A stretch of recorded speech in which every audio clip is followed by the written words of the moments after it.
Hi all, എല്ലാവർക്കും എജുബിയുടെ പുതിയൊരു വീഡിയോയിലേക്ക് സ്വാഗതം. അപ്പോൾ SSC CGL നോട്ടിഫിക്കേഷനൊക്കെ ഓൾറെഡി വന്നിട്ടുണ്ട്. അതിനെപ്പറ്റി പറയാനല്ല നമ്മൾ ഇന്ന് വന്നിരിക്കുന്നത്. കഴിഞ്ഞ വർഷത്തെ അല്ലെങ്കിൽ മുൻ വർഷങ്ങളിലൊക്കെ ഉണ്ടായിരുന്ന കുറച്ച് പാറ്റേൺ അല്ലെങ്കിൽ ആ പാറ്റേണിൽ നിന്ന് കുറച്ച് ചേഞ്ചസ് വന്നിട്ടുണ്ട്. അപ്പോൾ പല കുട്ടികൾക്കും സംശയമുണ്ട്, ഇപ്പം എങ്ങനെയാണ് ഇതിൻ്റെ വെയിറ്റേജ് എങ്ങനെയാണ്, അല്ലെങ്കിൽ എക്സാമിൻ്റെ പാറ്റേൺ എങ്ങനെയാണ്, അങ്ങനത്തെ കുറച്ച് ഡൗട്ടുകൾ, കുറച്ച് അധികം ഡൗട്ടുകൾ നമുക്ക് വന്നിട്ടുണ്ട്. അതായത് കുറേ കുട്ടികൾ കുറച്ച് ഡൗട്ട്സ് ഒക്കെ ആയിട്ട് നമ്മുടെ അടുത്ത് എത്തിയിട്ടുണ്ട്. അപ്പോൾ അവർക്ക് കൂടെ വേണ്ടിയിട്ടാണ് ഈ ഒരു വീഡിയോ നമ്മൾ നോക്കുന്നത്. അപ്പോൾ നമുക്ക് നോക്കാം. നോട്ടിഫിക്കേഷൻ കാര്യമൊക്കെ ഓൾറെഡി നമ്മൾ പറഞ്ഞിട്ടുണ്ട്. സോ വീഡിയോയിൽ നമുക്ക് വരുന്ന ഇങ്ങനെ ഒരു നോട്ടിഫിക്കേഷൻ നമുക്ക് കിട്ടിയിട്ടുണ്ട്. ഡേറ്റിൻ്റെ കാര്യം, നമുക്ക് അപ്ലൈ ചെയ്യേണ്ട ഡേറ്റിൻ്റെ കാര്യം ഇപ്പോൾ ഓൾറെഡി കുറച്ച് ദിവസങ്ങൾ കഴിഞ്ഞിട്ടുണ്ട്. അപ്പം എന്താണേലും ഇനി നമുക്ക് അപ്ലൈ ചെയ്യേണ്ട ഒരു ടൈം ആയിട്ടുണ്ട്. അപ്ലൈ ചെയ്ത് തുടങ്ങിക്കോളൂ. ലാസ്റ്റ് മിനിറ്റിലേക്ക് വെക്കരുത്. അവസാനം നമുക്ക് സൈറ്റ് കിട്ടണമെന്നില്ല. 22-ാം തീയതിയാണ് ലാസ്റ്റ് ഡേറ്റ് എന്ന് പറയുന്നത്. 22 പോയിട്ട് എന്താണെങ്കിലും ഒരു 15-ാം തീയതിക്കുള്ളിലൊക്കെ ചെയ്ത് വെക്കുക. അതാണ് ഏറ്റവും സേഫ് സൈഡ് എന്ന് പറയുന്നത്. ദെൻ അതിൻ്റെ ബാക്കി കാര്യങ്ങളൊക്കെ ഇവിടെ കൊടുത്തിട്ടുണ്ട്. ഓൾറെഡി നമ്മൾ പറഞ്ഞിട്ടുള്ളതാണ്. അതിൻ്റെ ഓൺലൈൻ ഫീ പേയ്മെൻറ്റിൻ്റെയും അതുപോലെ കറക്ഷൻ്റെ ഡേറ്റും എല്ലാം അതിൻ്റെ അകത്ത് കൊടുത്തിട്ടുണ്ട്. അത് നോക്കുക. ദെൻ കുറേ നാളുകൾ കൂടിയിട്ട് നമുക്ക് കുറച്ച് പോസ്റ്റുകൾ വന്നിട്ടുണ്ട്. അതായത് അസിസ്റ്റൻറ്റ് ഓഡിറ്റ് ഓഫീസർ കഴിഞ്ഞ വർഷങ്ങളൊന്നും ഇല്ലാതിരുന്ന, അല്ലെങ്കിൽ ഇപ്പോൾ വന്നിരിക്കുന്ന ഒരു പോസ്റ്റാണ്.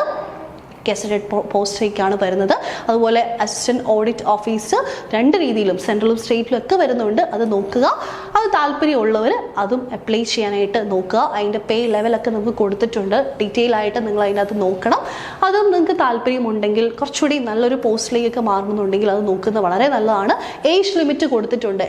ഏജ് ലിമിറ്റ് കൊടുത്തിട്ടുണ്ട്. ഏജ് ലിമിറ്റിൻ്റെ കാര്യം നമുക്കൊന്ന് കുറച്ച് കൂടുതൽ പറയാനുണ്ട്. അതിനെപ്പറ്റി നമുക്ക് പറയാം. പല കുട്ടികൾക്കും സംശയമുള്ളതാണ്, ഇത് എനിക്കിപ്പോൾ പറ്റുന്നതാണോ? ഏജ് ലിമിറ്റ് പല കുട്ടികൾക്കും എല്ലാത്തിൻ്റെയും ഏജ് ലിമിറ്റ് നമുക്ക് കൊടുത്തിട്ടുണ്ട്. ഞാൻ അത് ഓരോന്നും ഏജ് ലിമിറ്റ് വെച്ച് പറയുന്നില്ല. പക്ഷേ നിങ്ങൾ അത് ഓർക്കുക. ഈ ഒരു ഏജ് ലിമിറ്റിൻ്റെ കാര്യം നമുക്ക് കാണാം. ലാസ്റ്റ് നമുക്ക് നോക്കാം. ദെൻ വേക്കൻസീസ്, അതുപോലെ റിസർവേഷൻ്റെ കാര്യങ്ങളും എല്ലാം അവിടെ കൊടുത്തിട്ടുണ്ട്. ഡീറ്റെയിൽ ആയിട്ട് നിങ്ങൾക്ക് അതിനകത്ത് കാണാവുന്നതാണ്. പിന്നെ നമ്മൾ മെയിനായിട്ട് വന്നിരിക്കുന്നതിനെ പറ്റി പറയാനല്ല, അതാ ഏജ് ലിമിറ്റ് പല കുട്ടികൾക്കുമുള്ള ഡൗട്ടാണ്. ഓക്കെ, അതായത് ഒന്ന് ഓഗസ്റ്റിൽ അതിനുള്ളിലായിരിക്കണം, അല്ലെങ്കിൽ അതിന് മുമ്പായിരിക്കണം ഈ ഒരു ഡേറ്റ്. നിങ്ങളിപ്പോൾ കണ്ടു ബിറ്റ്വീൻ 20 and 30, അല്ലെങ്കിൽ ബിറ്റ്വീൻ 18 and ഇന്നൊരു ഏജ് എന്ന് പറഞ്ഞ് കണ്ടു. ആ ഏജ് നിങ്ങൾക്ക് വേണ്ടത് ഈ 2026 ഓഗസ്റ്റിന് മുമ്പായിട്ട്. ഓക്കെ, അതിനുശേഷം എന്നല്ല, ആ ഓഗസ്റ്റിനുള്ളിൽ, ആ ആസ് ഓഫ് ഇന്ന ഏജ് അല്ലെങ്കിൽ ആസ് ഓൺ, ആ സമയത്ത് നിങ്ങൾക്ക് ആ ഒരു ഏജ് അത് കൂടുതൽ പോകരുത്, അല്ലെങ്കിൽ ഈ പറയുന്ന ഏജിൽ കുറവായിരിക്കരുത്. ആ ഒരു ഏജ് ലിമിറ്റ് തന്നെ നിൽക്കണം. ഇവിടെ കണ്ടോ, candidate must have been born not earlier than 1999 and 2008. അതിനുള്ളിൽ തന്നെ നിന്നിരിക്കണം. ആ ഒരു ഏജ് ലിമിറ്റ് നിങ്ങൾ നോക്കുക. ഏജ് ആണ് പറഞ്ഞിരിക്കുന്നത്. ഇപ്പോൾ 18 വയസ്സ് അല്ലെങ്കിൽ 30 വയസ്സെങ്കിൽ നിങ്ങൾ ഓർക്കുക, നിങ്ങൾക്ക് ഓഗസ്റ്റിന് ആ ഒരു ഓഗസ്റ്റ് ടൈമിൽ, ഇപ്പോൾ നിങ്ങൾക്ക് ജൂണിലോ ജൂലൈയിലോ 31 ആവുകയാണ്, പറ്റില്ല, അപ്ലൈ ചെയ്യാൻ പറ്റില്ല. അപ്പോൾ ആ കറക്റ്റ് ഏജ് ലിമിറ്റ് അത് നിങ്ങൾ കറക്റ്റായിട്ട് തന്നെ നോക്കുക. ആൻഡ് റിസർവേഷൻ ഉണ്ട് നമുക്ക്. SC ST ആണെങ്കിൽ അത് വെച്ച് നമുക്ക് ഏതാണോ ഏജ് പറഞ്ഞിരിക്കുന്നത് അപ്പോൾ ഒരു 5 വർഷം, അല്ലെങ്കിൽ SC ST നമുക്കറിയാം 5 വർഷം, OBC ആണെങ്കിൽ 3 years. ആ റിസർവേഷൻ്റെ വർഷം അല്ലെങ്കിൽ എത്ര വർഷമുണ്ട്, ആ ഒരു ഏജ് ലിമിറ്റ് നമുക്ക് എത്രയാണ് തന്നിരിക്കുന്നത് അതിൻ്റെ കൂടെ 5 കൂട്ടുക അല്ലെങ്കിൽ 3 കൂട്ടുക. അത് നമുക്ക് ഈസി ആയിട്ട് കിട്ടും. അപ്പം അതും നോക്കുക. നമ്മൾ മെയിനായിട്ട് വന്ന കാര്യം അതല്ല, ഇതൊക്കെ നമുക്ക് ഡീറ്റെയിൽ ആയിട്ട് ഇതിനകത്ത് കാണാൻ പറ്റുന്നതാണ്. എക്സ് സർവീസ്മെൻ ഇതെല്ലാം ഇതിനകത്ത് കാണാൻ പറ്റുന്നതാണ്. മെയിനായിട്ട് നമുക്ക് നോക്കേണ്ടത് ഇപ്പം നമുക്ക് പറയുന്ന ഓരോ അല്ലെങ്കിൽ ഓരോ സബ്ജക്റ്റും അത് എങ്ങനെയാണ് തിരിച്ചിരിക്കുന്നത്, അതാണ് മെയിനായിട്ട് ഇത്തവണ SSCയിൽ CGL കൊണ്ടുവന്നിരിക്കുന്ന ഒരു വ്യത്യാസം എന്ന് പറഞ്ഞാൽ. കുറച്ച് വ്യത്യാസങ്ങൾ അല്ലെങ്കിൽ ചേഞ്ച് ഉണ്ടാവുന്ന ഡെഫിനറ്റ്ലി നമ്മൾ പ്രതീക്ഷ ചേഞ്ചൊക്കെ തന്നെ ഉണ്ടായിരുന്നു. പക്ഷെ നമ്മൾ പ്രതീക്ഷിക്കാതെയും പല ചേഞ്ചസ് ഇതിനകത്ത് വന്നിട്ടുണ്ട്. അപ്പോൾ അതിലേക്ക് നമുക്കൊന്ന് പോകാം. എന്തൊക്കെയാണ് ആ ചേഞ്ചസ് എന്ന് നമുക്കൊന്ന് കാണാം.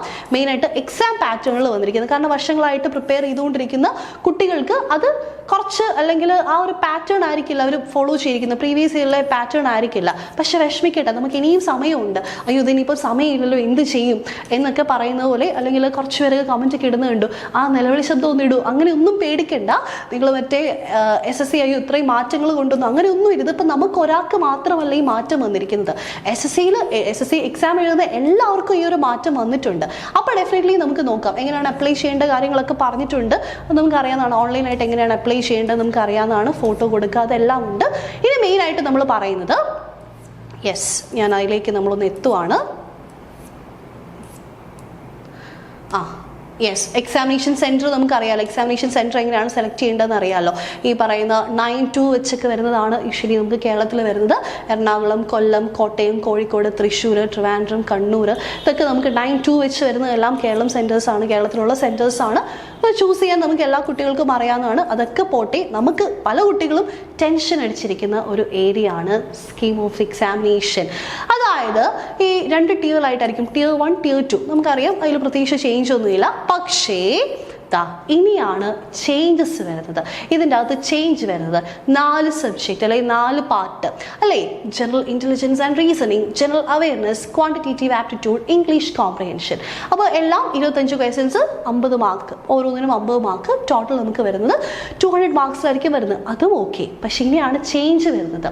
അതായത് ഇത്രയും നാൾ നമ്മൾ ഈ 1 hour, ഈ 1 മണിക്കൂർ കൊണ്ട് നമുക്ക് എന്ത് ചെയ്യായിരുന്നു? 1 മണിക്കൂർ കൊണ്ട് ഇത്രയും ക്വസ്റ്റ്യൻസ് ചെയ്യാം. 100 ക്വസ്റ്റ്യൻസ് എങ്ങനെയാണല്ലോ 1 മണിക്കൂർ കൊണ്ട് അങ്ങ് ചെയ്യാവുന്നേ ഉള്ളൂ. പക്ഷേ ഇപ്പോഴങ്ങനെയല്ല. ഇപ്പോൾ ചില കുട്ടികൾക്ക് ഇംഗ്ലീഷ് പെട്ടെന്ന് കഴിയും, എന്നാൽ പിന്നെ മാത്സിന് കുറച്ചുകൂടി ടൈം എടുത്ത് ചെയ്യാം അല്ലേ? അല്ലെങ്കിൽ ആ ഒരു ടൈം നമുക്ക് നമ്മുടെ ഇഷ്ടത്തിന് അനുസരിച്ച് ചെയ്യാമായിരുന്നു. റീസണിങ് പെട്ടെന്ന് ചെയ്ത് കഴിഞ്ഞാൽ മാത്സ് ചെയ്യാം, അല്ലെങ്കിൽ മാത്സിലേക്ക് നമുക്ക് പോകാം. പക്ഷേ ഇനി അങ്ങനെ പറ്റത്തില്ല. ഇനി അങ്ങനത്തെ കാര്യങ്ങൾ നമുക്ക് അത്രയ്ക്ക് എളുപ്പത്തിൽ കിട്ടത്തില്ല. കാരണം എന്താ? ഇവിടെ ടൈം ലിമിറ്റ് വെച്ചിട്ടുണ്ട്. 1 hour തന്നെയാണ് സമയമെങ്കിലും with sectional timer of 50 minutes for each subject. ഓരോ സബ്ജക്റ്റിനും 15 മിനിറ്റ് ആക്കിയിരിക്കുകയാണ്. ഓരോ സബ്ജക്റ്റിനും 15 മിനിറ്റ്. അപ്പം നിങ്ങൾക്ക് നേരത്തെ കഴിഞ്ഞാൽ നിങ്ങൾക്ക് പ്രത്യേകിച്ച് അഡ്വാൻറ്റേജ് ഒന്നും ഇല്ല അല്ലേ? 15 മിനിറ്റ് ആണ്, ഓരോന്നിനും 15 മിനിറ്റ് ആണ്. അപ്പോൾ ആ 15 മിനിറ്റ് മാക്സിമം യൂട്ടിലൈസ് ചെയ്യാം. ഇപ്പം അതനുസരിച്ച് പ്രത്യേകിച്ച് ഇപ്പോൾ മാത്സൊക്കെ ആണെങ്കിൽ, കാൽക്കുലേഷനൊക്കെ ആണെങ്കിൽ നിങ്ങൾക്ക് ചെയ്യാൻ അറിയാം. നമ്മൾ വിചാരിക്കാം ഇംഗ്ലീഷ് പെട്ടെന്ന് കഴിഞ്ഞു അല്ലെങ്കിൽ റീസണിങ് പെട്ടെന്ന് കഴിഞ്ഞു, ബാക്കി മാത്സിലേക്ക് കൊടുക്കാമെന്ന് വിചാരിച്ചു കഴിഞ്ഞാൽ കാര്യമില്ല. അപ്പം കാൽക്കുലേഷൻ സ്പീഡൊക്കെ ഇംപ്രൂവ് ചെയ്യുക. ഗ്രാമറൊക്കെ ആണെങ്കിലും പെട്ടെന്ന് കിട്ടണം അല്ലേ? പെട്ടെന്ന് ആൻസറിലേക്ക് എത്തണം. ആ 15 മിനിറ്റ് കൊണ്ട് 25 ക്വസ്റ്റ്യൻസ് ആണ് നമുക്ക് ചെയ്യേണ്ടത്. അപ്പം നമുക്ക് അത്രയും സമയമില്ലെന്ന് നമുക്കറിയാം. റീഡിങ് കോംപ്രിഹെൻഷൻ, ക്ലോസസ് ഇതൊക്കെ വന്നു കഴിയുമ്പോഴും പെട്ടെന്ന് ആൻസറിലേക്ക് എത്തണം. നമുക്ക് ലാവിഷായിട്ട് ഒത്തിരി സമയം എടുക്കാനുള്ളതില്ല. കാരണം റീഡിങ് കോംപ്രിഹെൻഷൻ 5 ക്വസ്റ്റ്യൻ വരും, ക്ലോസസിന് 5 ക്വസ്റ്റ്യൻ, രണ്ടും കൂടെ ഒരുമിച്ചല്ല, ഏത് ചോദിച്ചാലും 5 ക്വസ്റ്റ്യൻസ് വരും. അപ്പോൾ അതിനൊക്കെ നമുക്ക് ഒത്തിരി സമയം എടുക്കാൻ പോയ ബാക്കി ക്വസ്റ്റ്യൻസ് കിട്ടത്തില്ല. അപ്പോൾ ഓരോന്നിനും 15 മിനിറ്റ്. അപ്പോൾ പ്രത്യേകം നിങ്ങൾ ശ്രദ്ധിക്കുക. നിങ്ങൾക്ക് ഒരാൾക്കോ 2 പേർക്കോ മാത്രമല്ല ഈ ചേഞ്ച് വന്നിരിക്കുന്നത്. ഒരുപാട്, അല്ലെങ്കിൽ എല്ലാവർക്കും ഈ ചേഞ്ച് വന്നിട്ടുണ്ട്. ഒരുപാട് കുട്ടികൾ പണ്ട് തൊട്ടേ പ്രിപ്പയർ ചെയ്യുന്ന കുട്ടികളുണ്ട്, വർഷങ്ങളായിട്ട് പ്രിപ്പയർ ചെയ്യുന്ന കുട്ടികളുണ്ട്. അപ്പോൾ എല്ലാവർക്കും ഈ ഒരു ചേഞ്ച് വന്നിട്ടുണ്ട്. ഓക്കെ, ആ ഒരു ചേഞ്ച് എന്ന് പറഞ്ഞാൽ നിസ്സാര ചേഞ്ച് അല്ല. സോ ഡെഫിനറ്റ്ലി അത് എല്ലാവരെയും ഒരേപോലെ ബാധിക്കും. പക്ഷേ അത് വെച്ച് എക്സാം എഴുതാതിരിക്കുകയോ അല്ലെങ്കിൽ ടെൻഷൻ അടിക്കുകയോ ഒന്നും വേണ്ട. നമുക്ക് ഇനിയും സമയമുണ്ട്. ഓക്കെ, നമുക്ക് ഇനിയും സമയമുണ്ട്. സോ Tier 1 അങ്ങനെ പോകുന്നു. Tier 2ലും ഈ സെയിം പാറ്റേൺ തന്നെയാണ് വന്നിരിക്കുന്നത്. സോ ഇവിടെയും നമുക്ക് നോക്കാം. 1 hour with section time of 30 minutes of each subject. ഇവിടെയും 1 മണിക്കൂർ എക്സാം 2 സെഷനായിട്ടാണ്. അതായത് ഓരോ സബ്ജക്റ്റിനും 30 മിനിറ്റ് വെച്ചിട്ടാണ് വരുന്നത്. Mathematical abilities and reasoning and general intelligence again അവിടെയും 30 വെച്ചിട്ടാണ് അവിടെയും വരുന്നത്. ദെൻ നമ്മൾ സ്ക്രൈബ് കൊടുക്കുന്നുണ്ടെങ്കിൽ പിന്നെയും അത് നേരത്തേതിലും ഉണ്ടായിരുന്നു. അതായത് Tier 1ലും ഉണ്ട്. 5 മിനിറ്റ് എക്സ്ട്രാ വെച്ചിട്ട് 20 മിനിറ്റ്സ് കിട്ടും. ഇവിടെയും അങ്ങനെ ആ ഒരു എക്സ്ട്രാ മിനിറ്റ്സ് കിട്ടും. അപ്പം അത് പിന്നെ നമുക്ക് സെക്ഷൻ 2ലേക്ക് വരുമ്പോൾ ഇംഗ്ലീഷ്, എഗെയിൻ ഇംഗ്ലീഷിലേക്ക് വരും. ഇവിടെയും അത് തന്നെയാണ്. With section time of 40 minutes for subject A, that is English language and comprehension, and 20 minutes for subject B, that is general awareness. ഇവിടെ നോക്കൂ, ഇംഗ്ലീഷിന് 40 മിനിറ്റും അതുപോലെ തന്നെ ജനറൽ അവയർനെസ്സിന് 20 മിനിറ്റ്സും. നമുക്ക് ഇവിടെയും എന്താണ് ഇന്ന ടൈമിലുള്ള, അല്ലെങ്കിൽ ജനറൽ അവയർനെസ് പെട്ടെന്ന് കഴിഞ്ഞാൽ ബാക്കി ഇംഗ്ലീഷിന് കൊടുക്കാം എന്ന് വിചാരിച്ചിട്ട് കാര്യമില്ല. നിങ്ങൾക്ക് ആ 40 മിനിറ്റ്സ് തന്നെ ഇംഗ്ലീഷ് ചെയ്യണം, ബാക്കി 20 മിനിറ്റ്സിൽ ചെയ്ത് തീർക്കണം. ഇതാണ് മെയിൻ ആയിട്ട് വന്നിരിക്കുന്ന ഒരു ചേഞ്ച് എന്ന് പറയുന്നത്. സോ കമ്പ്യൂട്ടർ നോളജ് അതൊക്കെ അതൊന്നും പ്രശ്നമില്ല, നേരത്തെ പോലെ തന്നെയാണ് ബാക്കി എല്ലാം വരുന്നത്.